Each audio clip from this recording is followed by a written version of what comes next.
레리 킹이라는 미국의 유명한 토크쇼 진행자가 어제 코비드 19으로 죽었다는 뉴스를 들었습니다. 새해가 왔어도 이 코비드 팬데믹은 더 극성을 부리고 있습니다. 지난 수요일에 새로운 바이든 대통령 취임식이 있었는데 모든 참석자들이 다 마스크를 쓰고 진행하는 모습이 참 인상적이었습니다. 대통령 취임사 연설 중에 코비드 19으로 인하여 목숨을 잃은 미국 국민들 또 그의 가족들과 친구들을 위한 묵념의 시간을 잠시 갖자는 제안이 있었고 모든 사람이 함께 했습니다. 코비드 19으로 죽은 미국인들의 숫자가 40만 명이 넘었다고 합니다. 이것은 2차 세계대전 전체 그 기간 동안 죽은 미군 전투요원이든 비전투요원이든 그 미군의 숫자를 넘어섰다고 합니다. 남북전쟁에서 죽은 군인들의 숫자의 2배에 해당한다고 합니다. 지금도 하루에 사망자가 4,000명 이상이 돼서 9.11 테러로 하루에 사망한 3,000명을 넘어서고 있습니다. 전 세계는 확진자가 1억 명을 넘어섰다고 합니다.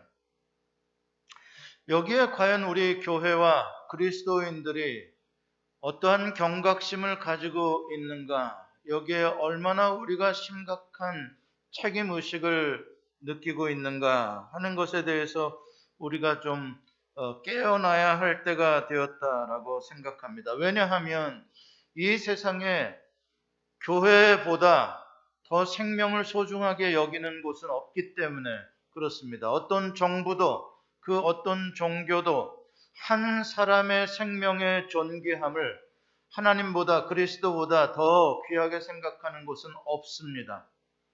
하나님은 우리의 생명이 한 사람의 생명이 천하보다 귀하다고 여기십니다. 99마리의 양을 놓고 한 마리의 양을 찾아 가시는 예수 그리스도의 모습에서 한 사람의 생명의 소중함을 이 세상에 외칠 수 있는 유일한 곳은 그리스도인과 교회밖에 없습니다.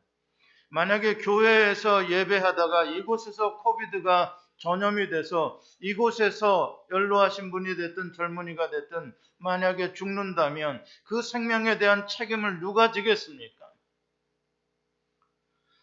교회는 이것에 대한 심각한 책임의식을 교회 자체만이 아니라 온 세상에 대해서 가져야 할 때입니다.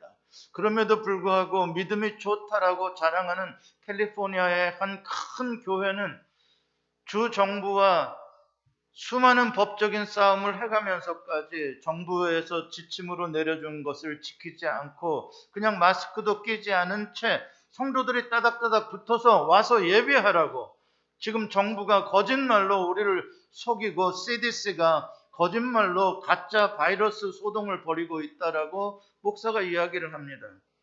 누가 그것에 대한 책임을 져주겠습니까? 팬데믹으로 인한 피해는 다만 생명만이 아니라 지금 가난한 소상인들이 장사를 하지 못해서 절망적인 상황이고 파산을 하고 있는 지경이고 그것 때문에 가정 불안은 많아지고 부부싸움이 잦아지고 가정이 파괴되고 관계가 파괴되는 그러한 일들이 지금 전 세계에 퍼지고 있습니다.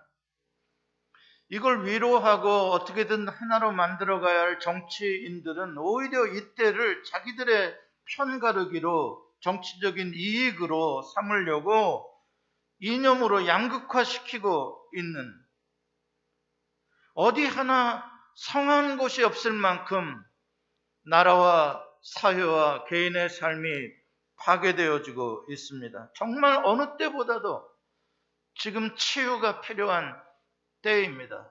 지금 고치지 않았다가 정말 어떻게 파괴가 더 심각하게 될지 정말 무섭습니다.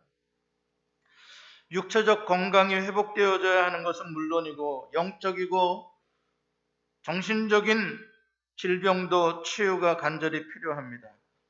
가정의 부부관계의 자녀와의 관계에 치유가 필요합니다. 불신과 불안과 미움으로 가득 찬 사회의 치유가 필요합니다. 정치적 이념으로 분열되고 있는 국민들의 상처에 치유가 필요합니다. 그렇지만 도대체 어디서부터 누가 어떻게 근원적으로 이 전염병을, 이 역병들을 고칠 수가 있겠습니까? 새로운 대통령이 고쳐주겠습니까? 백신이 고쳐주겠습니까? 저는 오늘 열왕기상 8장을 통해서 하나님이 이럴 때에 우리에게 어떻게 하면 고쳐주시겠다라고 기록한 처방전이 있는데, 오늘 그것을 우리가 다시 한번 읽고 이 시대에 하나님이 고쳐주시는 역사를 우리가 체험하게 되기를 원합니다. 오늘 읽은 본문의 내용은 솔로몬이 성전을 건축하고 봉헌하는 의식 가운데에 백성을 대표해서 하나님께 드리는 기도의 내용입니다.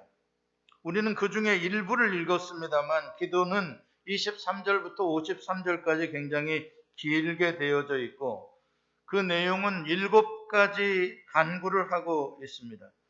7가지 간구는 모두 백성들이 죄를 범했을 때에 여러 가지 재앙의 현상들이 나타나는데 그때마다 하나님께서 우리의 기도를 들으시고 죄를 용서하시고 재앙을 물러가게 해달라는 내용으로 되어져 있습니다.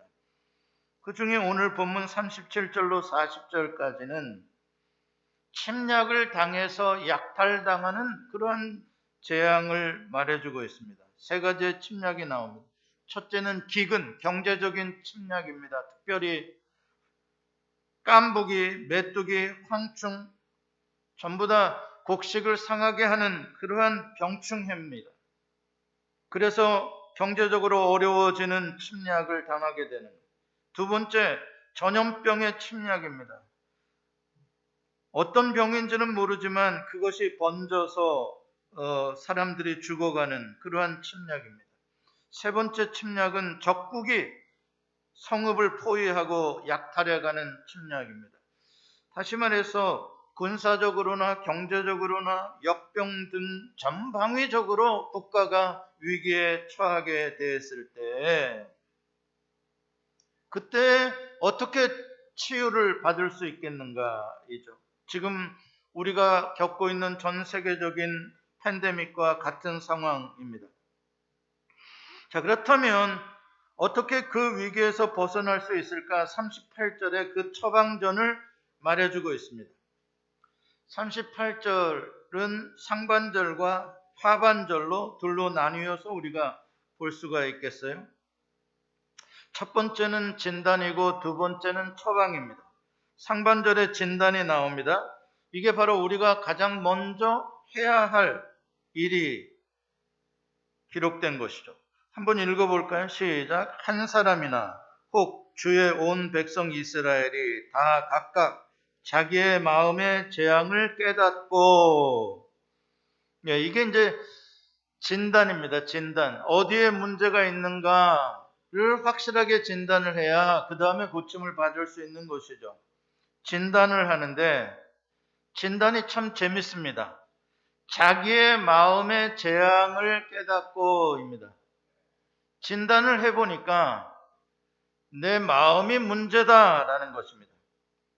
이 한글 번역에는 그게 정확하게 표현이 되지 않은 애매한 번역인데 히브리 원어로 보면은 재앙이라는 단어가 네가라는 단어인데 이 네가라는 단어는 역병, 영어로 plague, 아니면 감염, infection 이런 뜻입니다. 전염병이라는 뜻입니다.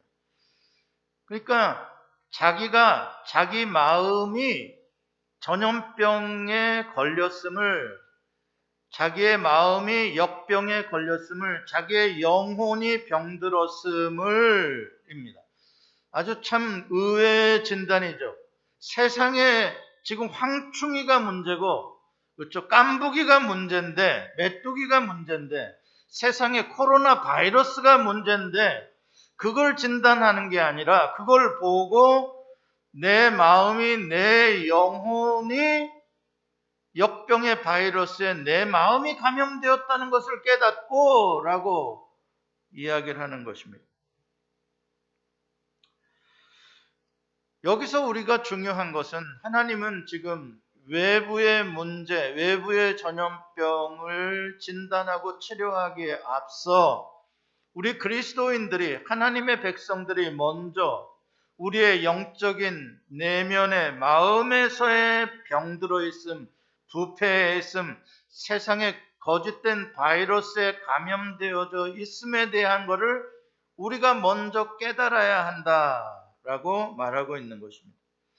그렇습니다. 성경을 보면 하나님께서는 외부의 재앙과 징계의 문제들을 통해서 우리의 내적인 문제를 깨우쳐 알도록 해주십니다. 그러므로 우리의 삶의 외부의 문제가 심각하게 되었을 때는 우리는 언제나 내부에 나의 영적인 문제는 없는지에 대해 초점을 맞춰야 되는 것이죠. 왜냐하면 하나님은 외부의 문제를 통해서 나를 깨우는 큰 소리를 우리에게 들려주시고 있는 거니까요. 그래서 고난은 하나님의 메가폰이다. 우리가 겪고 있는 이 환난은 나를 깨우는 하나님의 확성기 소리다라고 말을 합니다. 그러니까 근본적인 문제는 우리의 내면의 질병을 고침을 받을 때에 외적인 문제가 풀려진다. 그게 하나님의 치유의 방식이다라는 것입니다. 여러분들 이게 얼마나 이해가 되실지 모르겠는데 우리는 지난 1년 동안 코로나 바이러스의 전염력이 얼마나 강한지 잘 경험하고 있습니다.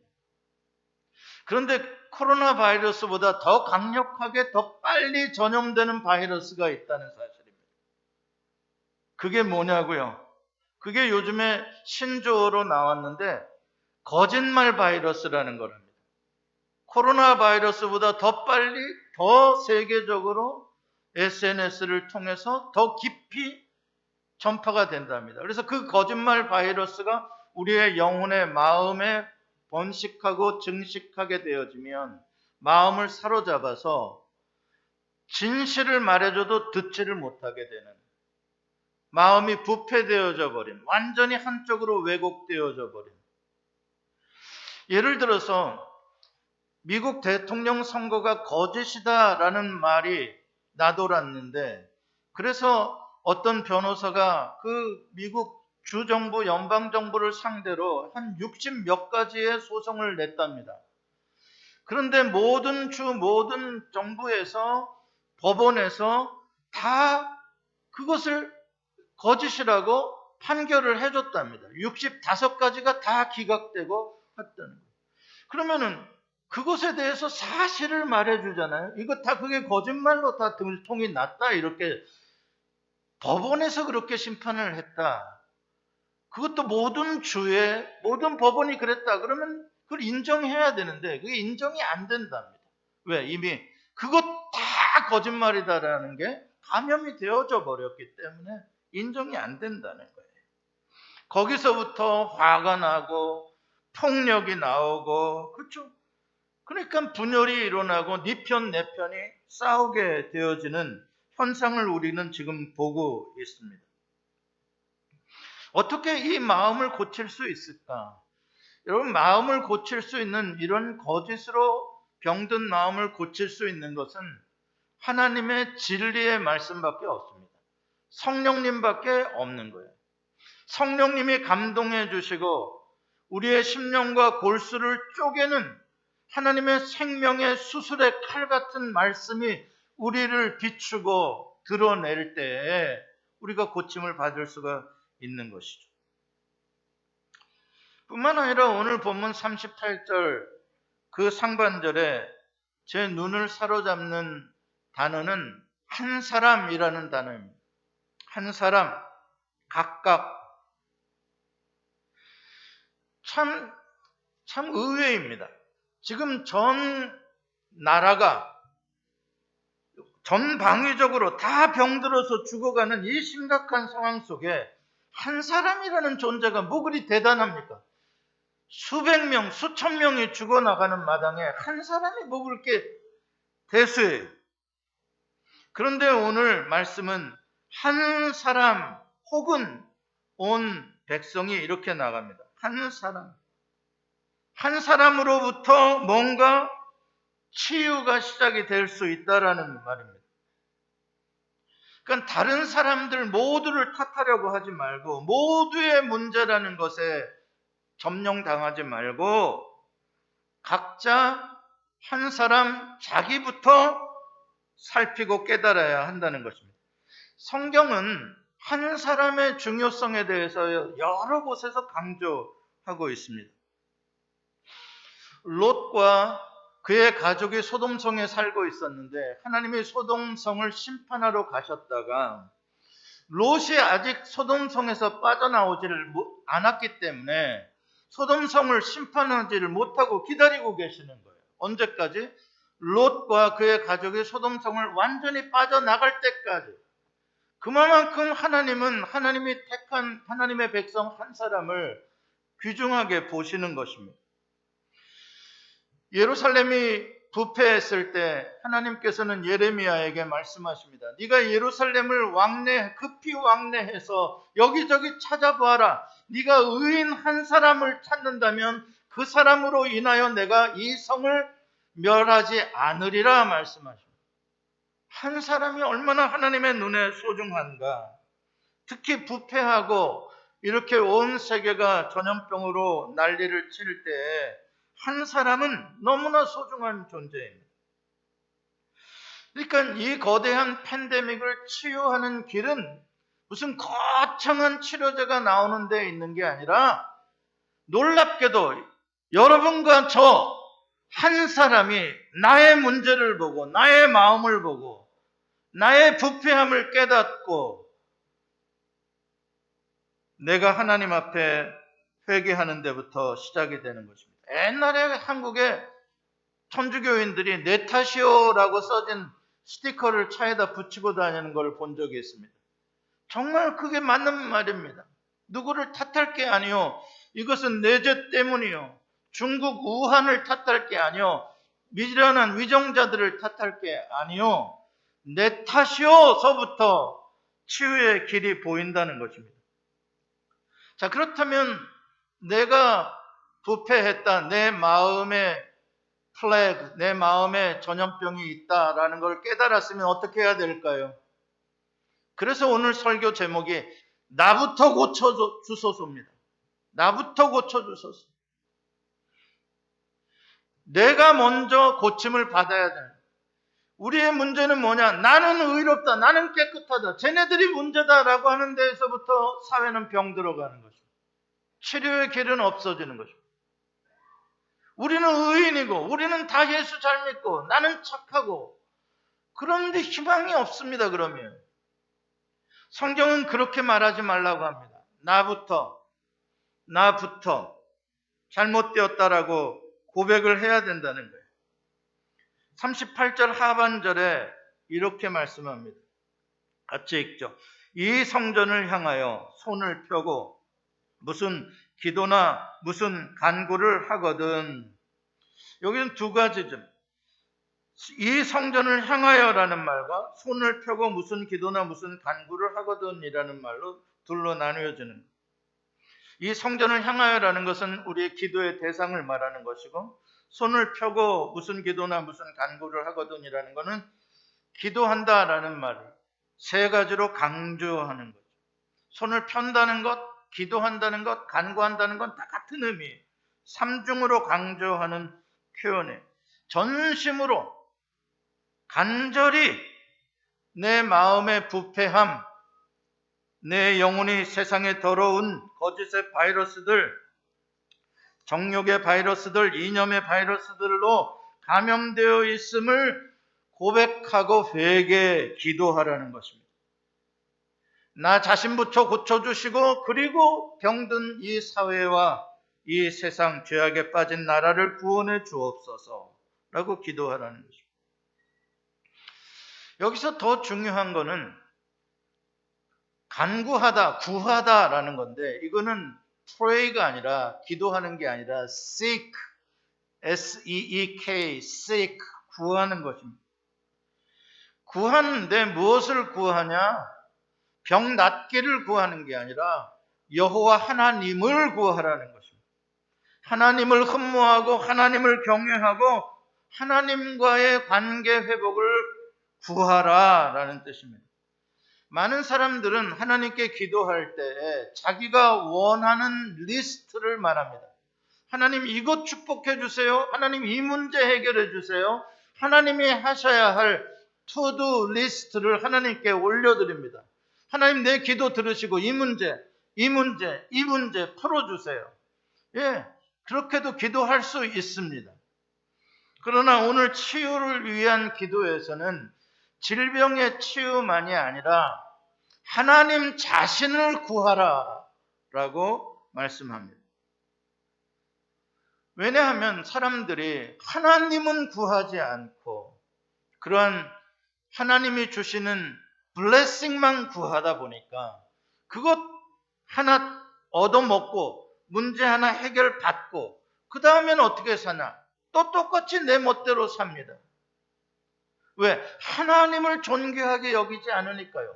하나님과의 관계, 그 하나님의 사랑, 하나님의 말씀에 순종하며 내가 하나님을 사랑하며 사는 것이 삶의 우선의 가치가 되지 않았기 때문에요.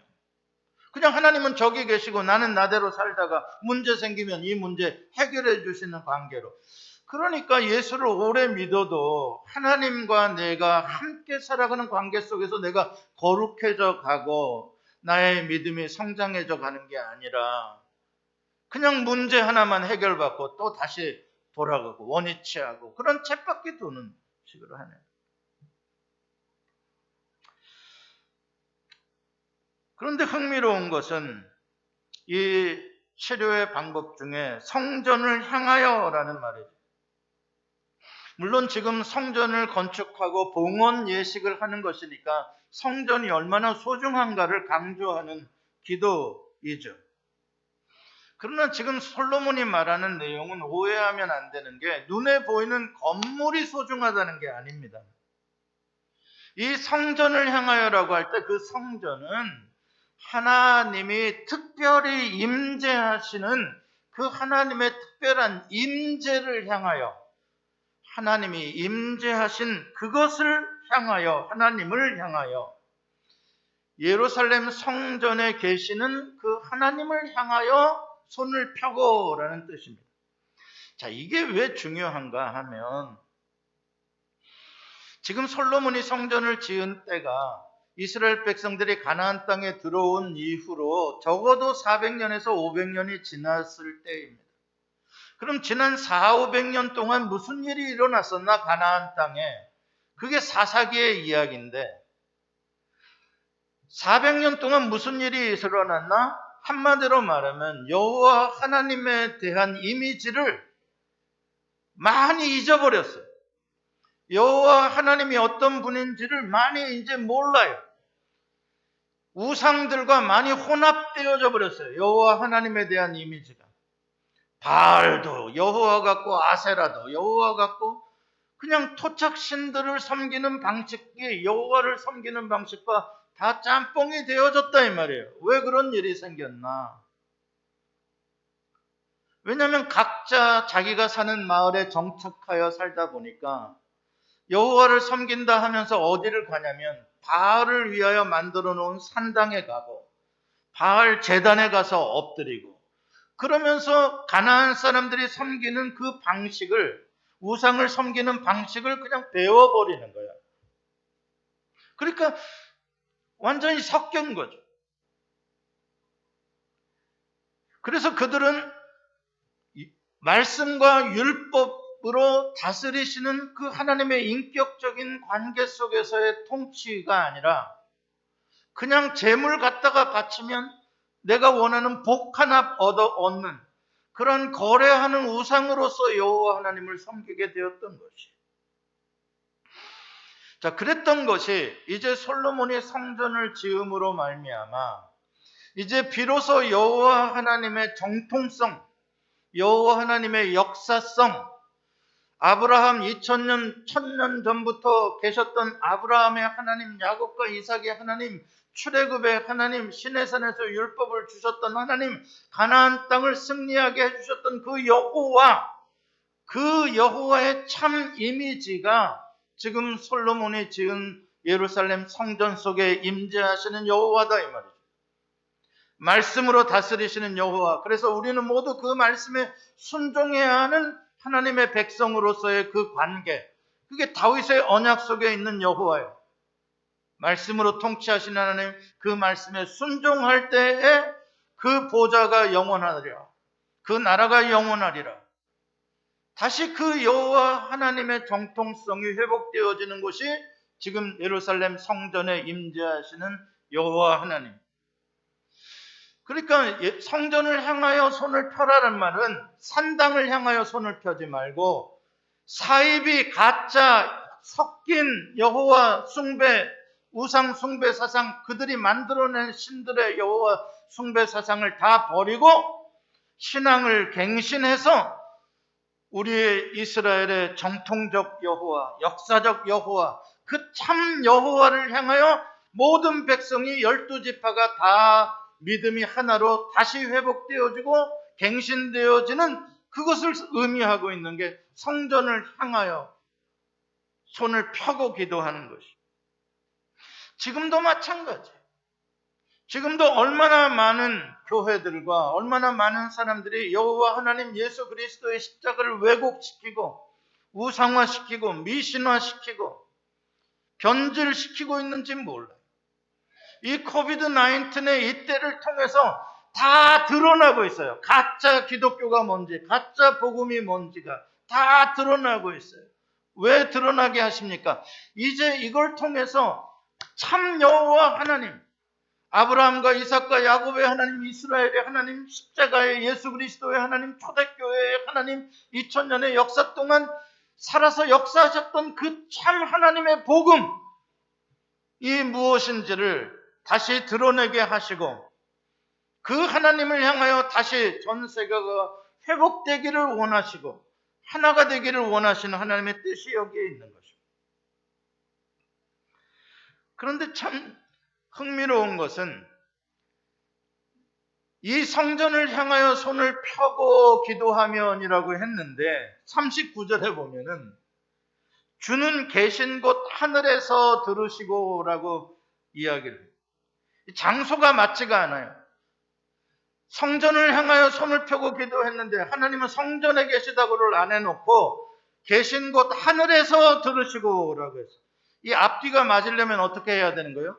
주는 계신 곳 성전에서 들으시고, 이래야 앞뒤가 맞는 건데 왜 성전을 향하여 기도하라고 해놓고 하나님은 하늘에서 들으신다라고 이야기를 하는가? 무슨 뜻입니까? 하나님의 존재는 예루살렘 성전은 상징적으로 하나님이 특별히 선택하시고 거하신다라고 해놓은 것이지 거기에만 계시는 여호와가 아니라는 거예요. 여호와 하나님은 초월적이고 모든 곳에 계시는 하나님이시다라는 것을 솔로몬은 알고 그렇게 성전과 하늘이라는 두 곳에 거하시는 하나님을 말해주고 있는 거예요. 8장 27절 말씀을 우리 같이 한번 읽어봅시다. 시작. 하나님이 참으로 땅에 거하시리이까 하늘과 하늘들의 하늘이라도 주를 용납하지 못하겠거든 하물며 내가 건축한 이 성전이오리까. 그렇죠? 솔로몬은 성전 건물 자체가 무슨 신비한 능력이 있다라고 전혀 말하지 않아요. 성전은, 손으로 지은 성전은 거기에 하나님이 거룩하게 구별하시고 하나님이 의지적으로 거기에 임재하실 때에 의미와 가치가 있는 것이지, 하나님이 그 성전을 떠나버리시면 그 건물은 아무 소용이 없는 거예요. 아시죠? 실제로 여호와 하나님은 어떤 공간에 갇혀 계시는 분이 아니세요. 다만 하나님이 어디에 특별히 거하겠다라고 공간을 지정하실 수는 있어요. 이게 성경에서 하나님이 거하시는 하나님의 임재에 대한 갈등이에요. 하나는 구체적인 물리적인 장소에 거하시겠다는 하나님이 있어요. 성경에 분명히. 두세 사람이 모인 그곳에 내가 함께 하겠다. 예루살렘 성전에 내가 함께 하겠다. 이렇게 하나님이 택하신 곳, 부르신 곳에 와서 나를 예배하라고 한 거룩한 곳이 있어요. 그런가 하면 하나님은 동시에 그곳에 머물지 아니하시고 온 우주에 초월적으로 또 존재하셔요. 두 가지를 다 우리가 인정해야 하는 거예요. 하나님은 어디에나 초월적으로 계신다고만 주장하고 특정 장소에 굳이 모일 필요 없다라고 말하는 것도 틀린 것이고, 특정 장소에만 계시니까 다른 데서 예배하지 말고 글로만 와야 된다라고 말하는 것도 어느 때는 틀려요. 어느 때는 맞고요. 그걸 잘 분별할 수 있는 균형된 믿음이 있어야 돼요. 지식이 있어야 돼요. 하나님은 초월적인 분이시지만 성경에 보면 하나님은 늘 우리와 함께 하시는 임마누엘의 하나님, 나의 작은 신음에도 응답해 주시는, 내가 말하는 걸 들으시는 하나님, 심지어는 내 머리털을 세실 정도로 나에 대해서 세밀한 관심을 가지시고 나의 중심을 보시는 하나님. 참 놀랍잖아요. 하나님의 초월성과 또 나라는 이 작은 미물에게 가지신 하나님의 친밀성. 하나님은 그 모든 걸 다 가지고 계신 분이셔요. 하나님은 우리가 간절한 마음으로 중심에서 부르짖고 회개할 때에 하나님은 들으시고 반드시 응답해 주시겠다. 하나님은 귀에 들리는 대로 반드시 행하시겠다라고 약속하셔요. 그리고 실제로 그렇게 고쳐주시는 분이십니다. 역대하 7장 13절로 14절에 솔로몬의 기도에 하나님이 이렇게 응답하시며 약속하십니다. 같이 읽습니다. 시작.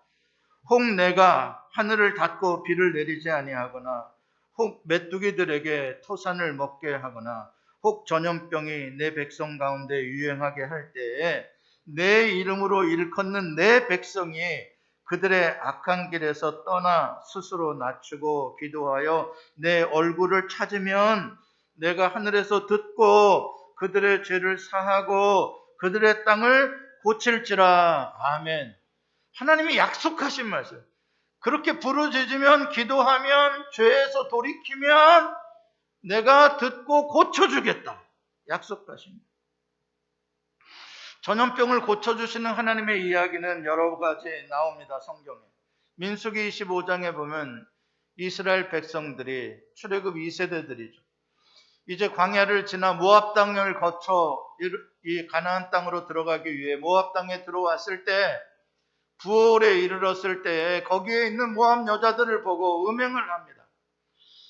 음행을 하는 걸로 끝나는 게 아니라 그 모압 사람들이 섬기는 바알 부올이라는 바알 신을 섬기기 시작하는 거예요. 심각합니다. 여호와 하나님의 백성으로 이제 가나안 땅을 정복해 들어가야 되는 출애굽 2세대들이 모압 땅에서 영적으로 지금 더럽혀지고 있는 거예요.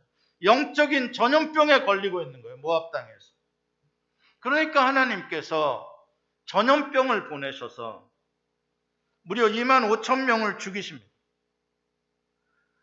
그때에 아론의 손자 비느하스가 여호와의 진노하시는 마음을 똑같이 거룩한 분노를 느끼며 창을 들고 그러한 음행과 바알부올을 섬기는 데 선동했던 이스라엘의 지도자들의 텐트 속에 들어가서 그들을 죽였어요. 그랬더니 여호와께서 그 비느하스의 열심을, 여호와 하나님을 대신해서 그렇게 열심을 내준 것에 대해서 하나님이 기쁘게 받으시고 전염병을 그치셨어요.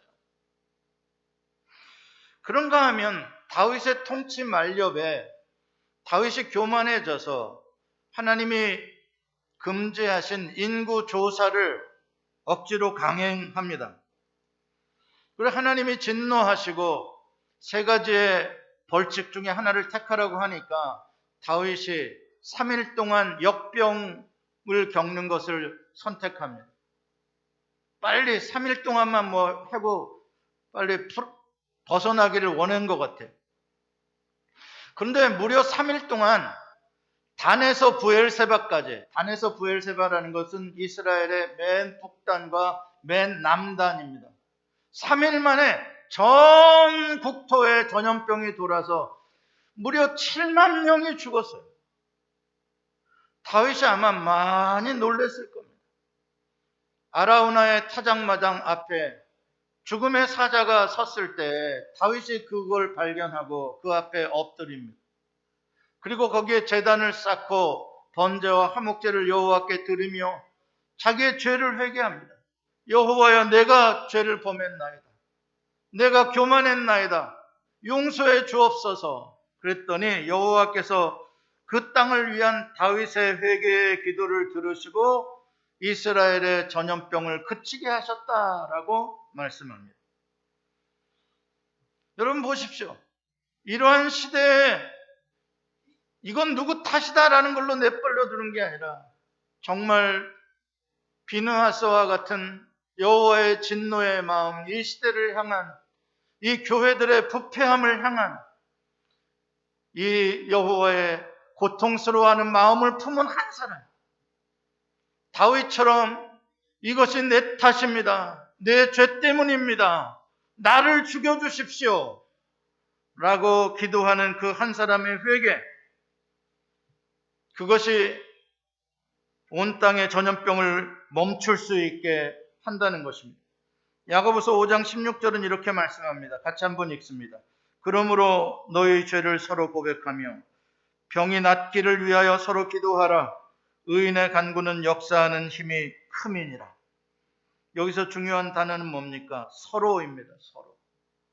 서로 each other, 서로 고백하고 서로 기도하라. 한 사람 한 사람, 다른 사람을 탓하지 말고 자기의 고백, 자기의 아픔, 자기의 죄를 드러낼 때, 그렇게 해서 서로 연합하는 공동체가 될 때, 그렇게 관계를 회복시키는 공동체가 될 때 그 의인들의 간구에 역사하는 힘이 있다라고 말씀합니다. 사랑하는 성도 여러분, 다른 사람들의 죄를 지적하고 탓하다 보면 문제는 해결되는 게 아니라 더 커집니다. 가정에서도 마찬가지입니다. 사회에서도 마찬가지입니다. 이거는 공화당 탓이다, 이건 민주당 탓이다, 방법이 없습니다. 싸움질밖에 안 됩니다. 다른 사람을 우리는 사랑의 대상으로 보라고, 원수까지도 사랑하라고 주님이 말씀하십니다. 원수 되었던 우리를 위해서 주님은 독생자를 내어주셨습니다. 그게 복음입니다. 현장에서 가늠하다 붙잡힌 여자를 향해서도 나도 너를 정죄하지 아니하노니 가서 죄를 범하지 말라라고 말씀합니다. 다른 사람의 죄와 다른 사람에 대해서 우리는 너그러워야 합니다. 그게 주님이 우리에게 가르쳐 주신 것입니다. 그러나 우리 자신의 죄에 대해서는 엄격해야 합니다. 나에게 대해서는 절대 봐줘서는 안 됩니다. 현미경으로 나의 죄를 찾아내고 철저하게 회개해야 합니다. 하나님께서는 지금도 그러한 마음으로 자기를 살펴보고 하나님을 향하여 기도하고 간구하는 자를 하늘에서 보시고 찾으시고 들으신다. 그게 예배자인 것입니다. 여러분과 제가 이 시대의 다윗이 되기를 원합니다. 주여, 나의 교만 때문입니다.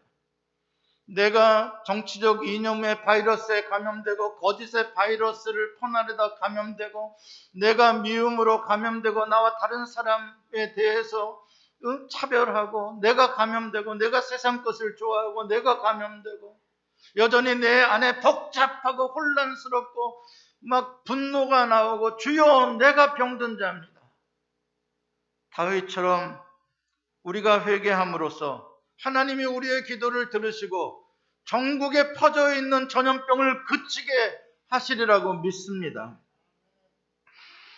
여러분, 세계가 어려움을 당할 때, 사회가 어려움을 당할 때, 위기를 만날 때 교회는 위기가 아니라 기회입니다. 세상 사람들도 이건 위기가 아니라 기회다라고 말하는 사람들이 있는데 하물며 우리 교회는 세상이 어려울수록 우리에게는 기회입니다. 세상이 어려워야 뭐를 알게 됩니까? 인간의 한계를 알게 됩니다. 인간의 연약함을 알게 됩니다. 인간의 더러움과 범죄함을 깨닫게 됩니다. 그러면 어디로 와야 됩니까? 예수 그리스도께로 나와야 하는 것이죠. 사람들이 병들어가고 죽어가고 가난해져가고 자기들이 의지하고 살았던 것들이 무너져가는 이때가 복음을 전할 기회라는 거예요. 교회가 대부흥을 일으킬 기회인 거예요. 대면 예배를 못해서 교회가 비었다고 교회가 망하는 시간이 아니라 이 말이에요. 오히려 이 시간 동안 더 우리는 온라인을 통해서 복음을 더 많은 사람에게 전할 수 있고, 우리는 지금 우리 동네에서 장사가 안 돼 어려워하는 그 가게에다가 내가 투고 음식이라도 열심히 시켜 먹어가면서 아이고 힘내세요 김씨 아저씨 아줌마 힘내세요 내가 팔아줄게 사 먹어주고 등 두들겨주고 기도해주고, 그러면서 이제 코로나가 끝나고 나면 야 그래도 예수 믿는 사람들이 낫더라. 그래도 우리 어려운 사람들 생각해 준 거는 교회밖에 없더라. 그러면은 교회에 믿어 따지게 올 거 아닙니까? 제 말이 틀렸나요? 교회가 대한민국의 20%다 25%다로 만족할 게 아니라 이번 코로나 사태로 인해서 대한민국의 성도들이 80%가 되는 역사가 일어나게 될 줄을 하나님은 원하시는데, 우리는 20%에서 10%로 줄어 대면 예배 안 하면 요따위 수동적인 생각이나 하고 복음의 능력을 그렇게밖에 생각 못하니까 맨날 피해의식이나 갖고 모여서 예배하지 말라 그랬대. 우리 큰일 났어. 우리 다 죽게 생겼어. 복음이 그런 겁니까? 아닙니다. 복음은 그런 게 아니라 세상이 어려울 때 세상을 치유하고, 세상에 빛이 없을 때 빛을 비추고, 세상이 길이 없을 때 길을 보여줄 수 있고, 그렇게 함으로 말미암아 이 고난이 지나고 났을 때 교회의 밀물처럼 수많은 사람들이 여기에 소망을 두려고 오게 되는 줄 믿습니다. 우리가 그런 미래를 바라봐야지. 복음을 가진 사람들이, 생명을 가진 사람들이 나약하게 빠져가지고 무슨 정치인들에게나 휘둘려서 우리가 교회가 망할까 그런 생각이나 하고 있어서야 어찌 우리가 세상을 치유하는 공동체가 될 수 있겠으며, 어찌 이 세상에 생명을 가진 그러한 종교가 될 수 있겠습니까? 사랑하는 성도 여러분, 우리가 이럴 때일수록 마음을 굳게 먹고 나 자신으로부터 시작해서 남의 탓하지 말고 기도하고 생명력을 더 보임으로 말미암아, 사랑과 헌신을 더 보임으로 말미암아 주의 복음이 더 왕성하게 역사하는 세계를 만들어 가기를 간절히 축원합니다. 기도하시겠습니다.